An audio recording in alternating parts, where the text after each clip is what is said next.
नमस्कार। आपके अपने YouTube चैनल समय की पुकार में मैं ओम कसारा आप सभी दर्शक बंधुओं का हार्दिक स्वागत और अभिनंदन करता हूं। भीलवाड़ा जिले के काचोला थाना अंतर्गत धामनिया गांव के निवासी सोमवार को खाखला व्यापारी देवी सिंह राजपूत के हत्यारों को गिरफ्तार नहीं किए जाने तक अपने व्यावसायिक प्रतिष्ठान बंद करके धरने पर बैठ गए। इस बात की सूचना मिलते ही अतिरिक्त पुलिस अधीक्षक गजेंद्र सिंह जोधा और डीवाईएसपी ज्ञानेंद्र सिंह राठौड़ मौके पर पहुंचे और धरने में मौजूद पूर्व जिला प्रमुख शक्ति सिंह हाड़ा व अन्य जनप्रतिनिधियों एवं धामनिया गांव के मोतबिर लोगों से विस्तृत चर्चा की। एएसपी जोधा ने ग्रामवासियों को बताया कि देवी सिंह के हत्यारों को पकड़ने के लिए अलग अलग टीमों का गठन किया गया है और उनके द्वारा बारीकी से जो जांच की जा रही है उससे यही अंदाजा मिल रहा है कि हत्यारे जल्द ही पुलिस गिरफ्त में होंगे। पुलिस अधिकारियों द्वारा दिए गए आश्वासन के पश्चात ग्रामवासी मृतक का पोस्टमार्टम करवाकर दाह संस्कार करने पर सहमत हो गए। ज्ञातव्य है कि देवी सिंह राजपूत की रक्षाबंधन के पावन पर्व पर उस समय गला रेत कर हत्या कर दी गई थी, जब वो अपनी बहन से राखी बंधवा कर घर पर लौटे और चारपाई पर विश्राम कर रहे थे।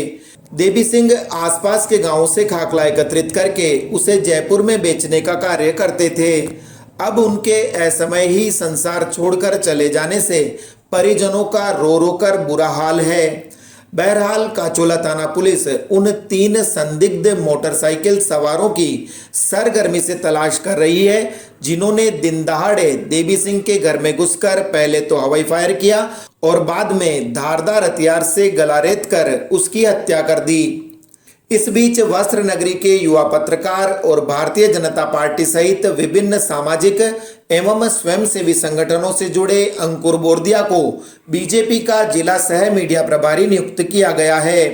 इधर पार्टी प्रवक्ता कैलाश सोनी ने बताया कि भाजपा के जिलाध्यक्ष लादूलाल तेली ने सोमवार को गजाधर मानसिका धर्मशाला पहुंचकर उस भोजन का रसास्वादन किया जो कि जवाहर फाउंडेशन द्वारा जरूरतमंदों को मात्र 1 रुपए में उपलब्ध करवाया जा रहा है। जिलाध्यक्ष तेली ने कहा कि यह भोजन बहुत ही स्वादिष्ट और पूर्ण पौष्टिक है, जिसके लिए बीएसएल ग्रुप व अन्य सहयोगियों की जितनी तारीफ की जाए उतनी कम है।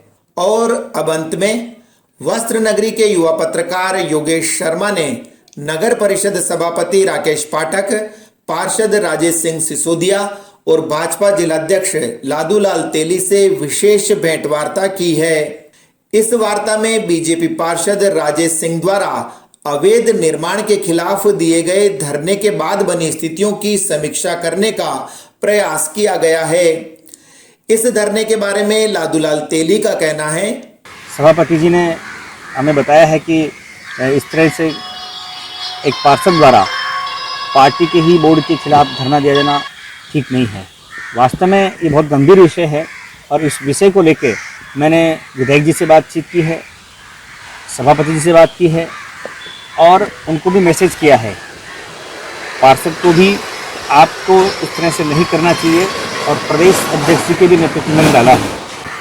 अभी उनको समझाने का प्रयास किया जा रहा है क्योंकि अनुशासन बना रहना चाहिए, उनको मैसेज किया है और उसके बाद में यदि वो संतोषप्रद जवाब नहीं देंगे और किसी बात को लेके एडामेंट रहेंगे तो पार्टी प्रदेश नेतृत्व के निर्देशानुसार जो भी निर्देश मिलेगा उसके अनुसार कार्रवाई करेंगे। जबकि दूसरी ओर पार्षद राजेश सिंह सिसोदिया का मानना है कि उन्होंने शहर में धड़ल्ले से हो रहे अवैध निर्माण के खिलाफ धरना देकर कोई गलत काम नहीं किया है। आपको याद होगा वर्ष 2015 से लेकर 2020 तक और जब मैं नगर परिषद तत्कालीन सभापति रही ललिता समरानी, उस समय भी यही मुद्दे पर लगातार लड़ता रहा।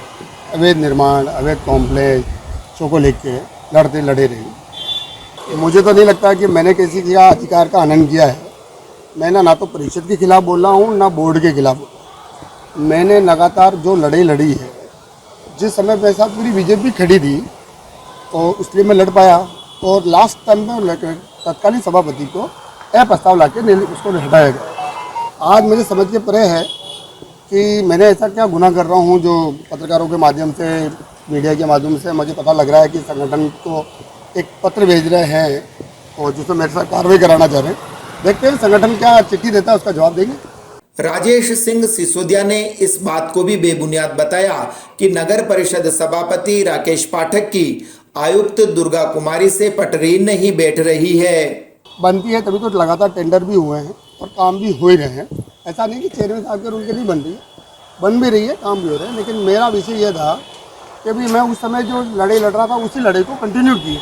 मैंने कोई नया अलग के हटकर कोई काम नहीं किया। निश्चित रूप से काम अगर चेयरमैन के साहब के और कमिश्नर के बन रही तब टेंडर भी हो रहे हैं। बीजेपी पार्षद ने शहर में चल रही इन जनचर्चाओं को भी सिरे से खारिज कर दिया कि आयुक्त पर दबाव बनाने की गरज से ही स्वयं सभापति राकेश पाठक ने पार्षद राजेश सिंह सिसोदिया को धरने पर बिठाया था। अगर वैसा आपको पता है, अगर आपका कहने का आरोप यह लग रहा है कि भी मेरे को सभापति के इशारे पे अजीब में बैठा हूँ, तो वो सभापति ही तो लगातार मेरे खिलाफ जा रहे हैं। मैं पत्रकार के माध्यम से भाई लगातार पत्रकार की माध्यम से सुन रहा हूँ। कभी एमएलए साहब से मिल रहे हैं, कभी जिलाधीश से मिल रहे हैं, शिकायत कर रहे हैं।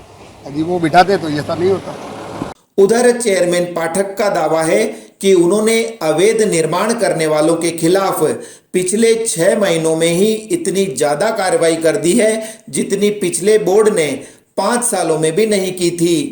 पिछले 5 साल में शायद 5 या 6 कॉम्प्लेक्स सीज हुए और हमने 6 महीने में 3 कॉम्प्लेक्स सीज किए अवैध निर्माण में। पहली बात। दूसरी बात, सरकार की मंशा, राजस्थान सरकार की मंशा और हमारी मंशा, सरकार नियमन के लिए प्रशासन शहरों के संग कैंप लगा रही है।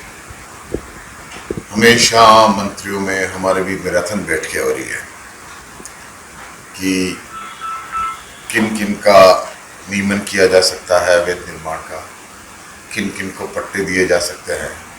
सरकार ये भी कह रही है कि जिन मकानों के नीचे एक एक दुकानें बनी वो भी अवैध है वर्तमान परिप्रेक्ष्य में, लेकिन सरकार की मंशा है कि उनको भी मिश्रित पट्टा दे दिया जाए। तो मैं सरकार के आदेश के आगे नहीं चल सकता हूँ।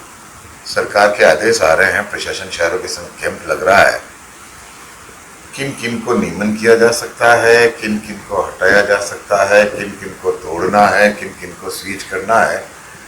एक लंबी प्रोसेस है। रहा सवाल राजेश जी सिसोदिया की शिकायत का है, तो संघर्ष उनका स्वभाव, संघर्ष कर रहे हैं। पार्षद के नाते उनके जितने अधिकार है उन सबका उपयोग करना चाहिए। मैं उनके चेयरमैन होने के नाते उनके अधिकारों की रक्षा करता हूँ, करूँगा।